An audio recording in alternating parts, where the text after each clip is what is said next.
Women of Reddit. What's something every girl should know, but is rarely taught? Your vaginal discharge is slightly acidic to help kill off bacteria. This is why your underwear will gradually get little holes forming in the gusset, and will discolor darker underwear. Yes. Thought I was sick or something when I first noticed it. Sick with superpowers. Lactating women do not have just one stream of breast milk that comes out of the middle part of the areola. I thought this when my son was born. He was 4 weeks premature and I was crying after the birth because my nipples didn't have their hole yet. I was convinced it was because he was early and I wouldn't be able to breastfeed. Anyone else get a horrible mental image of some poor girl with a pencil trying to fix this? I do now. Thank you very much. Miscarriage is normal, common, too, and sometime you won't even know you had one. Can you tell if you've ever been pregnant and miscarried? Though blood work or some other way? I think so. I'm a guy, so I have no clue, but a friend of mine stopped having her period shortly after having sex with her BF. For a bit longer than 2 months she didn't have it. It got delayed by 5 weeks, and then boom, everything came out. So that's her theory. Miscarriage. How to measure a bra. Definitely. How to measure and select the true bra for your body. r/abra that fits. Since we're here. Lumps in your breasts are not always cancer. Of course, get them checked out.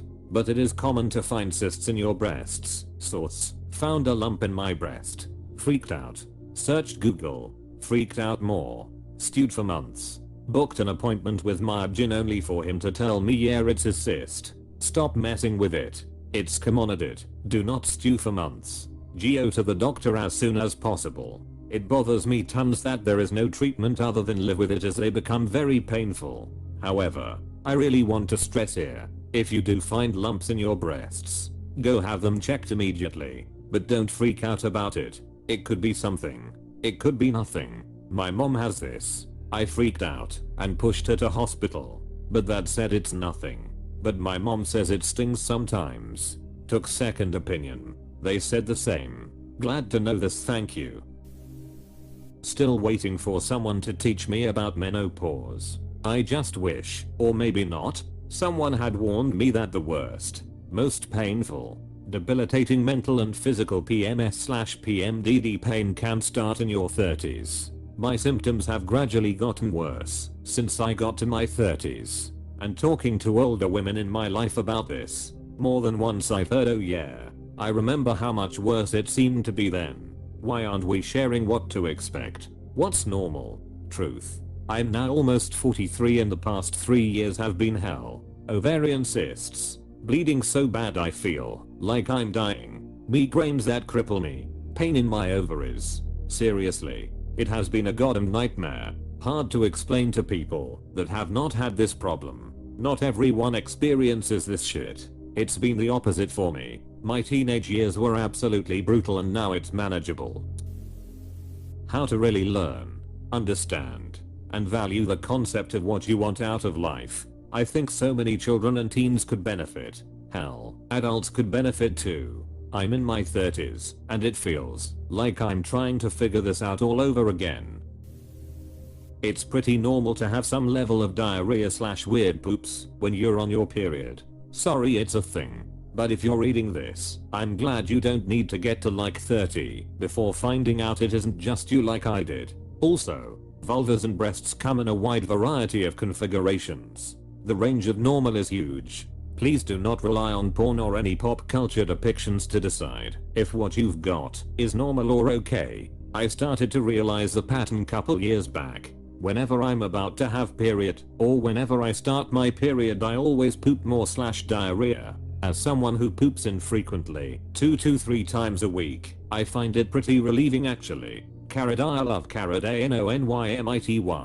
My entire life I actually had the same issue. Once I started an office job, I began drinking coffee every morning, which helped me go every morning within 20 minutes of my first sip. It relieved so much of the discomfort and bloating I had been experiencing. I highly recommend trying this if you'd like to go more frequently. Another reason why coffee is the most miraculous drink. I'm not addicted. You're addicted. Go pee after every time you have sex. It helps reduce UTIs. I didn't know this until the last few years. I'm 25 and it made a difference. And even after masturbating. If you're sexually active you should also get an STD test every few months / every partner. This also applies for you lurking men. RF I've never peed. Before after masturbating I've only done cleanup, changing sheets and showering. But now I know. It's not a huge deal, especially if you were very clean before to begin with. It's just an extra safety thing. And it might be different for each person. But I can always pee after jacking off. Even if I wee right before.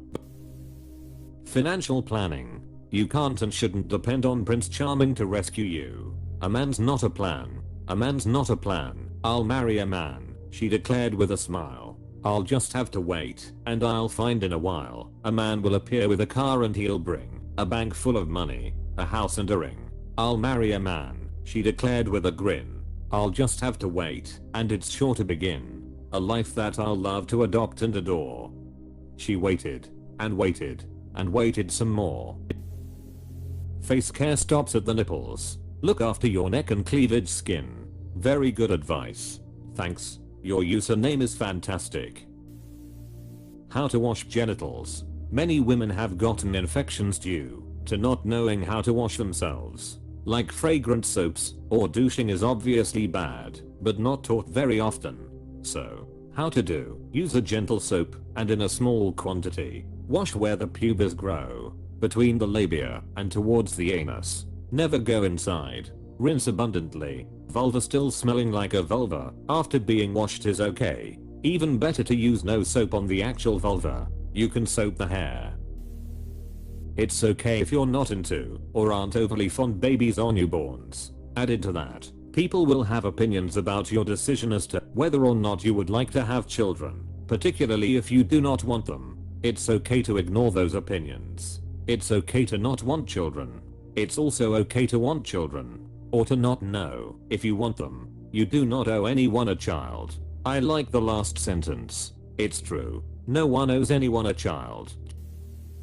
Your vulva won't smell like flowers and it doesn't mean it's not clean / healthy. And you're not supposed to wash the inside of it. Your body cleans it itself. Expanding on this, gently clean out your clitoral hood. Smegma can form in there similar to under the foreskin. Damn, didn't know women got smegma as well. That if you're ever planning a trip where a toilet may not be available, bring a pee cup and tissues. Actually, always carry tissues. But please do not throw your tissues or toilet paper on the ground when you pee outside, unless you plan on burying it. It takes much longer to disintegrate than you think.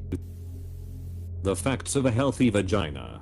A lot of things are 100% normal that society deems as gross, unfortunately. Like the fact that bleached underwear is a common and perfectly normal side effect caused by the pH of vaginal discharge. Or the fact that you start getting vaginal discharge years before you start your period. Nobody told me, and I spent like a year as a 10-year-old thinking I was dying or had some horrific disease. I got bullied at a 7th birthday party for streaks in my white underwear. They were out because we changed to go swimming. My own mother was confused and took me to the doctor about it. Joke's on me, I do actually have abnormal discharge. It's technically fine, just takes more maintenance. Partners are amused. How to change a tire. Step 1. Pull over to a safe place where it is flat, not too rocky, and put on your hazard lights. Also put the parking brake on, and if you have anything to use as a chock for the other tires, put that into place. Step 2. Locate your spare tire. Most are located underneath the floor of the trunk. Some SUVs through will have the tire on the exterior of the trunk door or underneath the carriage. They are generally secured into place using some form of screw cap. Step 3. Use the jack and wrench provided to lift up the vehicle. Most are diamond jack as they are the most space efficient. Key thing is placement of the jack. You want to avoid soft ground like grass, and also soft spots in the car body which can collapse or sink. If you have a piece of wood you can put that underneath the jack to help prevent sinking. If you can't avoid soft ground, you also want the section of the jack that has the spot for the wrench poking out. Step 4. Start turning the wrench so that the jack is starting to take some of the weight of the car. but do not go all the way off as you need the tire on the ground to help prevent the wheel moving when loosening the nuts, plus it's safer. Step 5. Lefty loosey, righty tighty. Remove the nuts in a alternating star pattern. They may be tough. If they aren't coming off, find something to lengthen the wrench handle to increase the torque on the nuts. Step 6. Once the nuts are off, start lifting the car using the jack completely to get the wheel just off the ground. Step 7. Do not lift. Wiggle the wheel off the hub and roll it aside. Roll and wiggle the spare tire onto the hub and reverse the steps of tightening. If the spare tire is a bit smaller than the main tire, you may need to lower the car very slightly so that you can place the wheel in place without lifting. Step 8. Double check the wheel is in place tightly and lower the car and remove the jack. Slap the tire and say that's not going anywhere and admire. Basics of defense. Plus always carrying a small weapon when alone. I'll just add, be super careful what weapon you carry. It's extremely common for people to have their weapons taken and used against them, particularly when there's a significant physical disparity. A small canister of pepper spray that dumps the whole contents when used is good, or something like a karambit that is particularly vicious and cannot be easily taken. Our local police force came into the school I work in to do a talk on knife crime. They said that, in the UK, 65% of people who are stabbed with a knife they brought. Not a woman, but I'm part of a support group for people who are hurting from breakups or something else. Please ladies, remember this. Just because a person doesn't put hands on you, that doesn't mean they aren't abusive. Abuse is control, manipulation, blatant disrespect, and also hurtful words. Don't settle for emotional and mental abuse thinking it's okay, because it's not physical. I've had too many conversations with, mostly, women and girls who were in or just gotten out of an abusive relationship. Please learn to recognize the signs. Get help or get yourself out of the situation. You deserve so much better. Yep.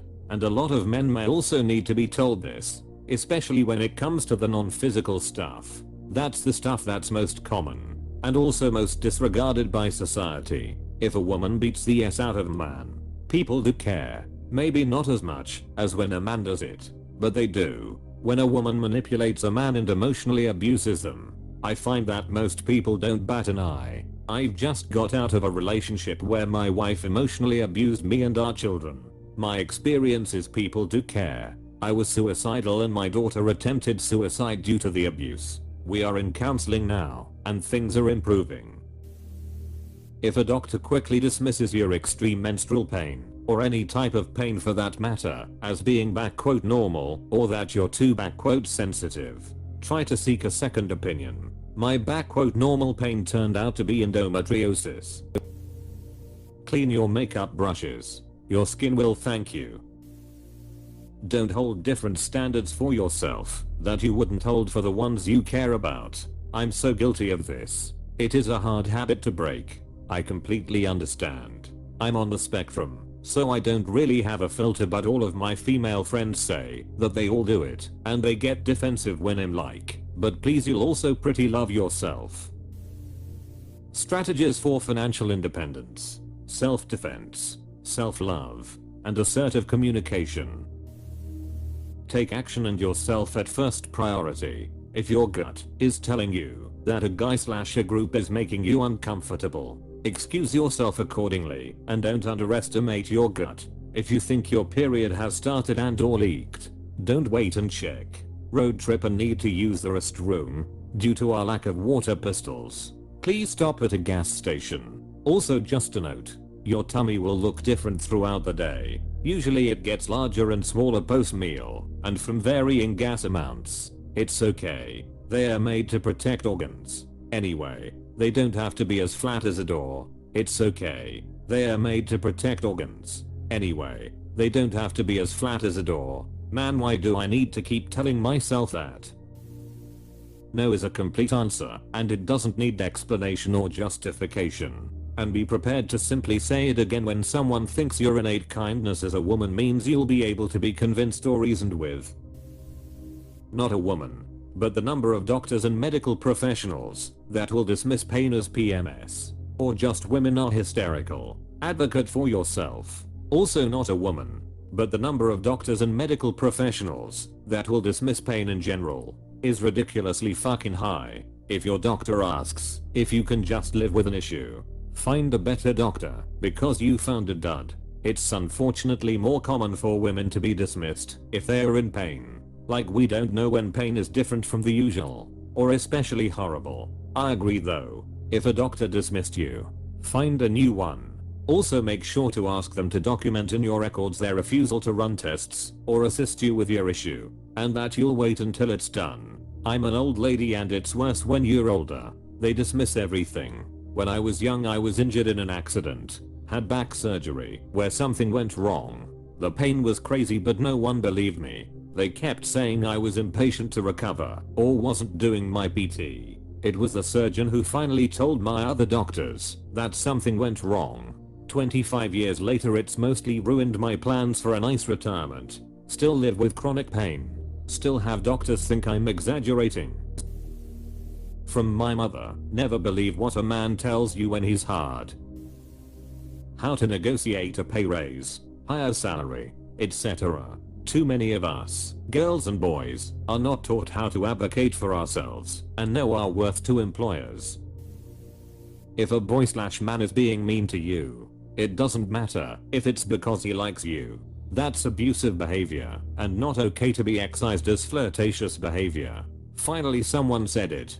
I'm still in high school and got made fun of the other day. And instead of being sorry for me my mother told me don't worry, it's just because he likes you. Like this is why I've been divorced twice mom.